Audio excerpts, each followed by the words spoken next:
China बॉर्डरवरती जेव्हा आम्ही गेलो, रसोआ गडी नावाचं गाव आहे नेपाळमध्ये, तिथून गायरॉंगला जायचं होतं आम्हाला.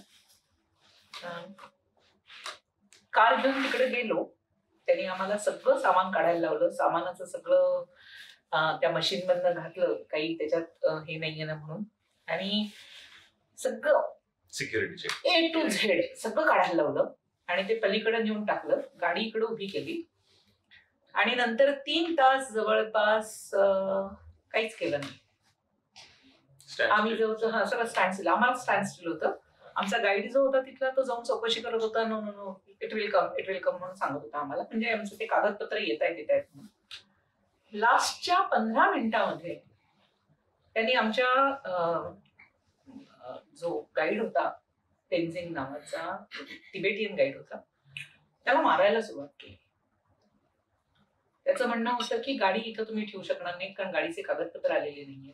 तो जो बॉस होता तिथला, इमिग्रेशनचा माणूस होता, त्याने सांगितलं की गाडीचे कागद आलेले नाहीये, त्यामुळे गाडी तुम्ही इथं ठेवू शकणार नाही. सामान आमचं पलीकडे पडलेलं आहे, गाडीतलं सगळं, ते आता इकडे येऊ शकत नाही आणि गाडी तुम्ही नेपाळमध्ये जाऊन लावायची. जेव्हा की आमचा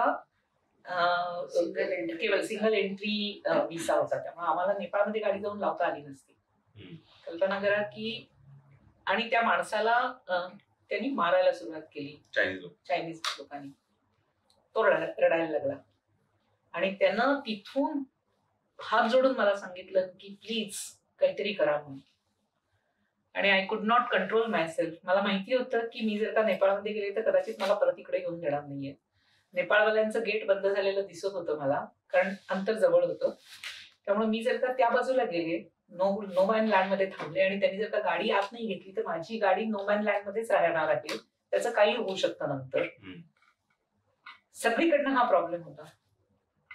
भयंकर काय म्हणू त्याला, भयंकर टेन्स ह्याच्यामध्ये सिच्युएशन मध्ये होतो आम्ही. कुणालाही ह्या सगळ्यांना त्यांनी हे दाखवून दिलं नव्हतं, कारण त्यांना त्या एका गेटच्या बाहेर सोडलेलं होतं. फक्त मला त्यांनी इकडच्या बाजूला बोलून दिलं होतं, कारण गाडीच्या किल्ल्या माझ्याकडे होत्या. And they were forcing me to go back. उपाय नव्हता माझ्याकडे दुसरा. त्या मुलाला मारण्यापेक्षा मला असं वाटलं की काय माझं व्हायचं असेल ते होऊ दे. आणि मी ती गाडी घेतली, नेपाळ बॉर्डरला गेले. तिकडं सेंट्रीनं दरवाजा बंद केलेला असल्यामुळे सेंट्री दरवाजा उघडायला तयार नव्हता. It was all pre planned sort of to abort our mission. मी आत शिरलीये, अशी पळत आत शिरले, गाडी बंद, गेट बंद झालं त्यांचं. ऑटोमॅटिक गेट होतं.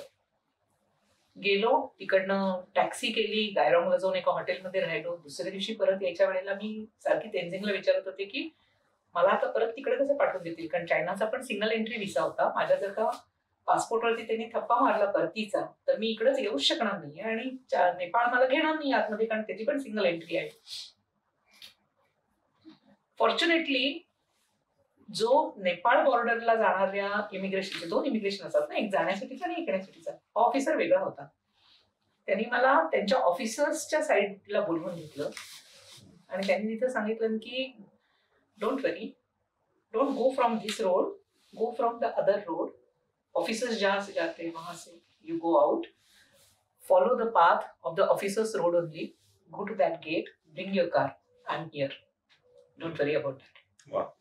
तो पण चायनीजच होता, पण तो दुसऱ्या प्रोव्हिन्सचा. हा जो होता हा दुसऱ्या प्रोव्हिन्सचा.